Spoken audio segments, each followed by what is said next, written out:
4,000 అయింది. అంటే ఎన్ని రెట్లు పెరిగిపోయింది? లబ్ధిదారులు 15 లక్షల ఓట్లు పెరిగిపోయారు, 4 రెట్లు పెన్షన్ పెరిగిపోయింది. అంటే ఆల్మోస్ట్ ఒక సోషల్ పెన్షన్ మీద ప్రభుత్వానికి అదనంగా పడ్డ భారం 5 రెట్లు.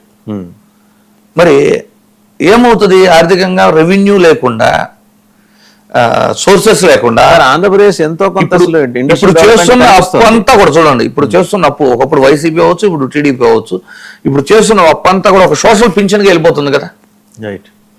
సో రేపు అధికారం అయితే వస్తుందేమో కానీ ఇలాంటి హామీలు నమ్మి ప్రజలు ఓటేస్తే ఆ హామీలు నెరవేర్చినా కూడా ప్రభుత్వం అధికారంలో ఉంటుందేమో, అదే ఆ పర్టికులర్ రాజకీయ పార్టీ అధికారంలోకి వస్తుందేమో కానీ ఆ రాష్ట్ర పరిస్థితి మాత్రం చాలా దుర్భర పరిస్థితులు ఎదుర్కోవాల్సి వస్తుంది. హార్డ్ ఫ్యాక్ట్ మీరు మేనిఫెస్ట్ చేశారంటే ఆంధ్రప్రదేశ్ ప్రభుత్వం చేసింది, చేస్తున్నది, చేయబోయే అప్పులన్నీ కూడా సోషల్ పెన్షన్లకే పోతున్నాయంటారు.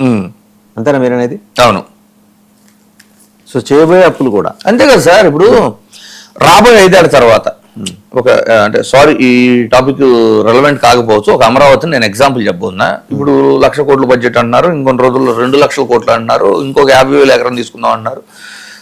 అది ఇప్పుడు ఎలా పూర్తవదు అని వాళ్ళే చెబుతున్నారు, వీళ్ళేమో దాన్ని అపోజ్ చేస్తున్నారు. అన్ని పక్కన పెడితే 1,00,000 కోట్లు తీసుకున్న తర్వాత 10 years తర్వాత దానికి కట్టే ఇంట్రెస్ట్ మళ్ళీ సంవత్సరానికి 20,000 ఉంటుంది. 20,000 కోట్లు. 20,000 కోట్లు అంటే 5 years టర్మ్, అంటే ఒక 10 years వదిలేసిన తర్వాత తీసుకుంటే ఈ 1,00,000 కోట్లు ఒక టర్మ్ తిరిగేలోపు మళ్ళీ 1,00,000 కోట్లు వడ్డీ అయితే 1,00,000 కోట్లే ఆర్థిక భారం అంటే ఓ 10 ఏళ్ల తర్వాత దాని వడ్డీ కలిపి మళ్ళీ 2 లక్షల కోట్లు అంటే ఇంకా ఎక్కడి నుంచి? జనరల్ గా ఏమైంది, మీకు టర్మ్ కి డెఫినెట్లీ రెవెన్యూ పెరిగిద్ది. ఈ జిఎస్టీస్ అవ్వచ్చు, పన్నులు అవ్వచ్చు, కొన్ని ఇప్పుడు పోర్టుల డెవలప్మెంట్ అవ్వచ్చు, మనకి రకరకాల ట్యాక్సుల రూపాన గ్రోత్ ఇంజిన్ రెడీ అయినా కూడా రెవెన్యూ గ్రోత్ ఇంజిన్ ఆ రెవెన్యూ పెరిగిందంతా ఇంట్రెస్ట్లు కట్టడానికి లేదు, ఈ సంక్షేమ పథకాలు అప్లై చేయడానికే ఖర్చు పెడుతుంటే ఇంకా అప్పుడు డెవలప్మెంట్ ఎప్పుడు చేసుకోవాలి?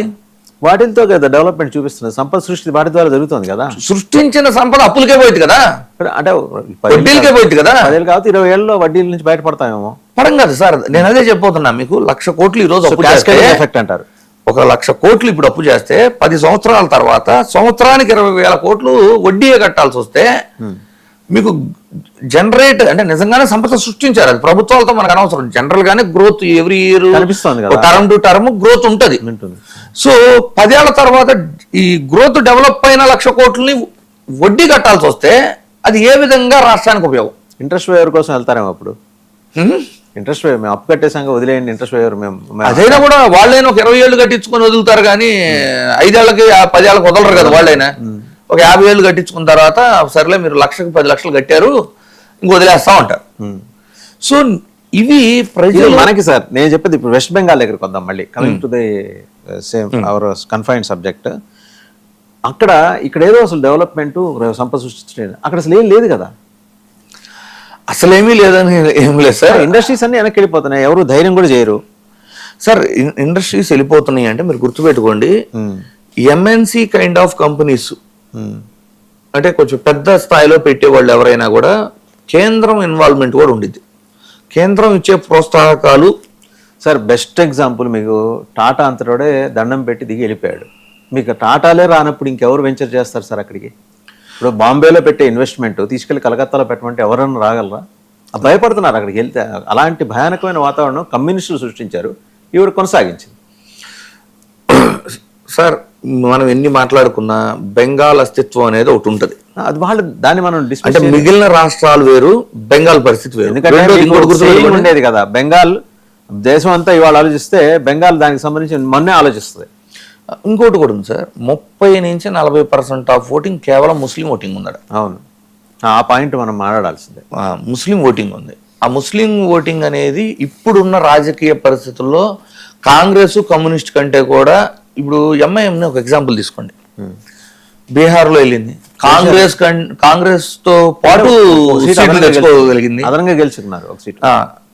అలాంటిది ముస్లింలు 30-40% మధ్య ఉన్నా కూడా వాళ్ళు పశ్చిమ బెంగాల్లో ఇన్ఫ్లుయెన్స్ చేసే పరిస్థితిలో లేరు. కారణం ఏమనుకున్నారు అంటే ముస్లింలు సేఫ్ గార్డ్ చేయగలిగేది పశ్చిమ బెంగాల్లో దీదీ మాత్రమే అనేది ఇద్దరు చెప్పారు. ఎవరు? బీజేపీ చెప్పింది, దీదీ చెప్తుంది. బీజేపీ కూడా ఏం చెబుతుంది, పదే పదే వాళ్ళు చేస్తున్న అంటే రోహింగ్యాలు అవ్వచ్చు, ఇలాంటి నెంబర్ ఆఫ్ ఆరోపణలు ఏవైతే ఉన్నాయో వాటన్నిటి ద్వారా ఏం చెప్తున్నారంటే ముస్లింలను సేఫ్ గార్డ్ చేయగలిగేది పశ్చిమ బెంగాల్లో దీదీఏ అని బీజేపీ కూడా చెబుతుంది. సో ఒక సాలిడ్ ఓటు బ్యాంకును పెట్టుకుని ఎలక్షన్కి వస్తున్నారు వాళ్ళకి కేవలం ఒక 15% ఓటింగ్ కావాలి నాన్ ముస్లిమ్స్ లోంచి. ఈ నాన్ ముస్లిం లోంచి 15% ఓటింగ్ తెచ్చుకోవడం ఈజీనే. కానీ ఏదైతే మహిళా ఓటింగు ఇప్పటిదాకా లక్ష్మీ బండార్ బలం అనుకుని వీళ్ళు ఎలక్షన్కి వచ్చారో ఒక్కసారిగా ఈరోజు మేనిఫెస్టో చూస్తే అంటే ఫలితాలు తారుమారయటానికి ఒక మేనిఫెస్టో చాలు అన్నంత. బట్ సమ్ రిజర్వేషన్ సార్ ఇక్కడ మీకు భద్రలోక్ తెలుసు అంటే సెంట్రల్ కోల్కతా ఉన్న 126 సెగ్మెంట్లు. ఈ 126 సెగ్మెంట్లో భద్రలోక్ కమ్యూనిటీస్ అంటే బీసీ కమ్యూనిటీస్ ఉన్నాయి. BC communities are solidly with Mamata Banerjee దీదీతో ఉన్నారు వాళ్ళు ఇవాల్టి వరకు. సార్ నేను అదే చెప్తున్నా, మీరు ఈ పథకాల ఇన్ఫ్లుయెన్స్ అనేది టూ హై ఉంటుంది సార్. 2,20,00,000 మందికి మనం 1,000 రూపాయలు ఆల్రెడీ ఎత్తున్నాము, మన ఓట్లు మనం కొనేసుకున్నాం ఇన్నేళ్ళు అని భావనలో టీఎంసీ ఉంది. వాళ్ళకి 500 పెంచి కూడా ఇస్తానని చెప్పేసింది. కేంద్రంలోని అంటే ప్రజలు కూడా ఈ విధంగా కూడా ఆలోచిస్తారు సార్. ప్రజలు ఎలా ఆలోచిస్తారంటే కేంద్రంలో కూడా బీజేపీ ఉంది, రాష్ట్రంలో బీజేపీ వస్తే 3,000 ఇవ్వగలరేమో, కొంచెం కేంద్రం నుంచి కూడా ఫండ్ తెచ్చిస్తారేమో. అంటే ఒకవేళ ఇది అసాధ్యమని ఎవరైనా చెప్పినా కూడా ఫస్ట్ టైం ముందు పశ్చిమ బెంగాల్లో ఫామ్ అవటం కోసం చేసిద్దేమో, ఇంప్లిమెంట్ చేస్తారని వాళ్ళ బలపట్టం కోసమైనా చేస్తారేమో అంతే. ఇప్పుడు ఉత్తరప్రదేశ్ ఎలక్షన్స్ వచ్చినప్పుడు అంటే 4 years బ్యాక్ ఉత్తరప్రదేశ్ ఎలక్షన్లు రాగానే ఆల్ ఆఫ్ సడన్ నదులు అనుసంధానము వాటి క్లీనింగ్లు ఈ పేరు చెప్పి ఒక 60,000 కోట్లు బడ్జెట్ అనౌన్స్ చేసేసారు. సో అలా కేంద్రం ఏదైనా చేయాలనుకుంటే చేయగలదు. సో ఆ భావన కూడా ఉంటుంది వాళ్ళకి. సో మేనిఫెస్టో అయితే చాలా క్లియర్గా ఉంది. ఇంకొక మేనిఫెస్టోలో ఇంకొక విషయం మీరు నోటీస్ చేస్తే, మీరు ఇందాల కొన్ని బీసీ క్యాస్ట్ల గురించి చెప్పారు కాబట్టి కమ్యూనిటీస్ కుర్మాలి రాజ్బంషీ భాషలను Schedule 8లో చేర్చుతామని చెప్పారు. అంటే అధికారికంగా వాటిని కూడా కన్సిడర్ చేస్తామన్నారు అధికారిక భాష. సో ఇది hard core TMC voting. Okay, దాన్ని కూడా కొడతారు. ఏ కులాలండి, ఏ భాషలు? కుర్మాలి అండ్ రాజ్బంషీ. రాజ్బంషీ అయి ఉండొచ్చు. అదే వాళ్ళు బాబా వాళ్ళకి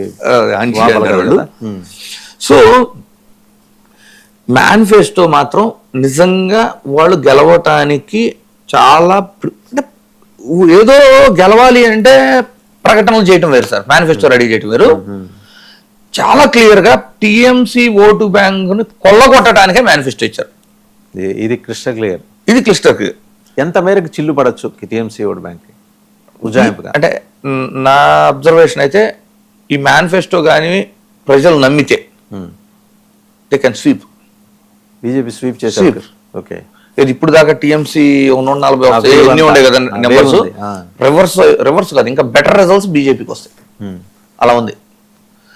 ఇప్పుడు టీఎంసీ బలాలు ఏంటి మళ్ళీ ఒకసారి చూసుకోండి.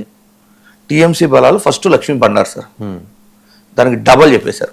ఎప్పుడైనా ఓట్లు అంటే న్యూట్రల్ ఓట్లు ఎక్కడ ఎక్కువ ఉంటాయి, యూత్ లోను న్యూ ఓటర్స్ లో ఎక్కువ ఉంటాయి.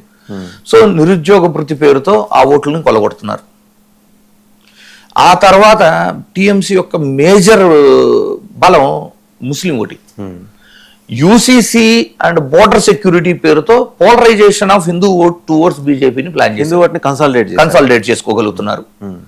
సో బీజేపీ బలాలు ఏవైతే ఉన్నాయో ఆ బలాలని 100% టార్గెట్ చేశారు.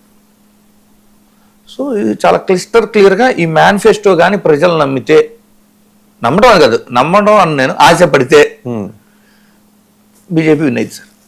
ఈ ఫ్యాక్టర్స్ ఏ మేరకు పనిచేస్తాయి అనేది సరే, మిగిలినవన్నీ డబ్బులతో కూడుకున్న అంశాలు పక్కన పెడితే ఎమోషన్స్, దేశభక్తి, ఉగ్రవాదం, ఈ 3 అంశాల మీద ఎంత మేరకు బెంగాల్ ఓటర్ ఇన్ఫ్లుయెన్స్ అయ్యే అవకాశం? ఎందుకంటే మీరు జాగ్రత్తగా గమనించండి, వెస్ట్ బెంగాల్ ఆనుకుని బంగ్లాదేశ్లో ఉన్న 9 జిల్లాల్లో జమాతే ఇస్లామీ గెలిచింది. అక్కడి నుంచే మనకి ఉగ్రవాదుల డంపింగ్ అనేది జరుగుతుంది. బీఎస్ఎఫ్ ఎంత పోరాడినప్పటికీ కూడా అంటే బీఎస్ఎఫ్కి అధికారాలని పరిమితం చేయడం ద్వారా టీఎంసీ ఏంటంటే వాళ్ళని పనిచేయని, ఇలా వాళ్ళకి స్ట్రెచ్ చేయాల్సిన పని చేయలేదు అనేది ఎవరి ఆరోపణలు వాళ్ళే సార్. నేనేమంటానంటే స్టిల్ ఇప్పటికి కూడా బోర్డర్ కంచె చేసే పరిస్థితి లేని ప్రాంతం ఎక్కువగా ఉంది. అంటే అక్కడ స్టేట్ గవర్నమెంట్ ఇన్వాల్వ్మెంట్ ఉంది కదా, వాళ్ళు ఇవ్వాలి. వాళ్ళు they need to provide the logistic support, అక్కడ ల్యాండ్స్ ఇవ్వాలి అండ్ వీళ్ళ ఏరియాని ఎక్స్పాండ్ చేసుకోవడానికి వీళ్ళకి అవకాశం ఇవ్వాలి. అది కదా ప్రధానంగా ఇక్కడ రెండు అంశాలు ఉంటాయి సార్. రోహింగ్యాలు ఒక 70 లక్షల మంది ఉంటారు అనేది ప్రధానంగా పదే బీజేపీ వాళ్ళు చేసే ఆరోపణలు. SIR లో ఇప్పటిదాకా మీకు ఇప్పుడు దాకా కంప్లీట్ అయిన ఎంటైర్ SIR ప్రొసీజర్ లో చొరబాటుదారులుగా 10 మందిని కూడా గుర్తించలేకపోయారు. ఇంకా ధృవీకరణ పత్రాలు చూపిలేదు అని హెల్ప్ చేశారు కానీ ఓటర్స్ ని మీరు 10 మంది ఓటర్లను కూడా విదేశీ చొరబాటుదారులను చూపించలేకపోయారు. అంటే ఇది ఆరోపణగానే మిగిలిపోయింది కదా ఇప్పుడు 70 లక్షల మంది రోహింగ్యాలు అనేది. అంటే దానికోసం అవి చెక్ చేయడానికి వచ్చిన జ్యుడిషియల్ ఆఫీసర్లను కిడ్నాప్ చేస్తుంటే ఇంకా వాళ్ళు ఏం చేస్తారు? అంటే ఇక్కడే ఒక పెద్ద గేమ్ ఉంది సార్. జ్యుడిషియరీ ఆఫీసర్స్ వచ్చి చెక్ చేసితే వాళ్ళకి ఓటు ఉండొచ్చు పోవచ్చు, కానీ ఆ ప్రొసీజర్ కంప్లీట్ అవ్వకుండా ఎలక్షన్ పెట్టడం వల్ల మాత్రం ఆ ఓట్లు వెరిఫికేషన్ కంప్లీట్ అవ్వకుండా ఎలక్షన్ అయిపోతే వాళ్ళు ఓట్లు చేయనీయటం లేదు కదా బీజేపీ అభియోగం. అప్పుడు కేంద్రంలో ఉంది సార్. ఇప్పుడు వేరే రాష్ట్రాల నుంచి జ్యుడిషియరీ వచ్చారు, వాళ్ళని దింపితే వాళ్ళని కూడా ల్యూర్ చేస్తున్నారనేది ప్రధాన సార్. ఒక రాష్ట్రంలో రాష్ట్ర ప్రభుత్వ సపోర్ట్ లేకుండా నిజంగానే చాలా వరకు ఏమీ చేయలేదు, అది వాస్తవమే, నేను ఒప్పుకుంటా. కానీ ఈ ప్రొసీజర్ కోసం ఇంకొంచెం సమయం తీసుకొని ఉంటేనే అది ఖచ్చితంగా అది ఆమోదయోగ్యమైన అంశం మీరు అన్నది. అయితే ఓవరాల్ గా ఫైనల్ గా చెప్పండి ఇంద్రనీల్ రెడ్డి గారు, ఈ మేనిఫెస్టో బీజేపీకి ద క్రక్స్ ఏ మేరకు ఉపయోగపడచ్చు? మేనిఫెస్టో ప్రకారం చూస్తే ఇది విన్నింగ్ మేనిఫెస్టో సార్. బీజేపీని విజయ తీరాలకు 100% చేరుస్తుంది అని నేనైతే నమ్ముతా ఈ మేనిఫెస్టోని. అయితే ఈ 2-3 రోజుల్లో దీదీ ఎంత గోల చేసి గీ పెట్టిద్దో ఈ వారం రోజులు అంత మైలేజ్ బీజేపీకి పెరుగుద్ది. ఆవిడ గోల్ చేసే కొద్దీ గొడవ చేసే కొద్దీ బీజేపీకి మైలేజ్ పెరుగుతుంది. దానికి కూడా ఒక ఎగ్జాంపుల్ చెప్తా చూడండి. 2014 ఆంధ్రప్రదేశ్ ఎన్నికల్లో చంద్రబాబు నాయుడు గారు రుణమాఫీ చేస్తా అన్నారు. జగన్మోహన్ రెడ్డి గారు చేయలేము, నేను అబద్ధపు హామీ ఇవ్వలేను అని చెప్పారు. అయితే జగన్మోహన్ రెడ్డి గారికి వచ్చినంత ప్రజాదరణ సభలకు వచ్చిన జనాన్ని మీరు కంపేర్ చేస్తే ఇప్పుడు చంద్రబాబు గారికి రాలా జగన్మోహన్ రెడ్డి గారికి వచ్చిన జనం. తన దగ్గరకు వచ్చిన వాళ్ళకి చాలా మంది అంటే వాళ్ళు కనీసం ఆ టీడీపీ అంటే వాళ్ళకి సంబంధించిన టీవీ ఛానల్స్ వాళ్ళ మీటింగ్లో చూడని జనానికి కూడా నీ హార్డ్ కోర్ జనాలకు కూడా నువ్వేం చెప్పావు అంటే పదే టీడీపీ వాళ్ళు రుణమాఫీ చేస్తా అన్నారు, అది చేయలేమని చెప్పావు. ఆశపడ్డాళ్ళు ఏమైంది, నీ సభల్లో వచ్చిన వాళ్ళు నీ పాదయాత్రలో తిరిగిన వాళ్ళు కూడా ఆశపడి అటు ఓటేశారు. ఇప్పుడు కూడా ఏమైంది, వాళ్ళు ఇస్తా అన్నది అసాధ్యం అని దీదీ అంత ఎక్కువగా చెబితే అంత లాభం బీజేపీకి. Right sir, thank you Indraneel Reddy garu. So చూసాం కదా ఓవరాల్గా ఏంటంటే BJP manifesto it's almost similar to the TDP manifesto in Andhra Pradesh. సౌత్ని గట్టిగా ఫాలో అయింది బీజేపీ. ఒక జాతీయ పార్టీని ప్రాంతీయ పార్టీల ఆలోచన విధానాల్లోకి లాక్కుని వచ్చే విషయంలో టీడీపీ సక్సెస్ అయిందనే చెప్పాలి. ఆ మాటకు వస్తే టీఎంసీ కూడా వైసీపీ మేనిఫెస్టోని యాజ్ ఇట్ ఈస్గా రెప్లికేట్ చేసిందనేది అబ్జర్వేషన్ కూడా ఇంద్రనీల్ రెడ్డి గారు చెప్పారు. ఓవరాల్గా ఏంటంటే దక్షిణాది రాష్ట్రాలలో ఉన్న రీజనల్ పార్టీస్ ప్రాంతీయ పార్టీల మేనిఫెస్టోలని వాటి మేనిఫెస్టోల మీద బ్యాంక్ అయ్యి వాటి ఆధారంగా మేనిఫెస్టోలు తయారు చేసుకోవాల్సిన ఒక పరిస్థితిని జాతీయ పార్టీలకి ఈ రీజనల్ పార్టీస్ కల్పించాయనేది ఇక్కడ మనం గమనించాల్సిన విషయం. And according to the observation of Indraneel Reddy garu, it's a winning manifesto for BJP. Voting పర్సంటేజీలో భారీ మార్పులు చోటు చేసుకోబోతున్నాయి. అండ్ బీజేపీ స్వీప్ చేసినా కూడా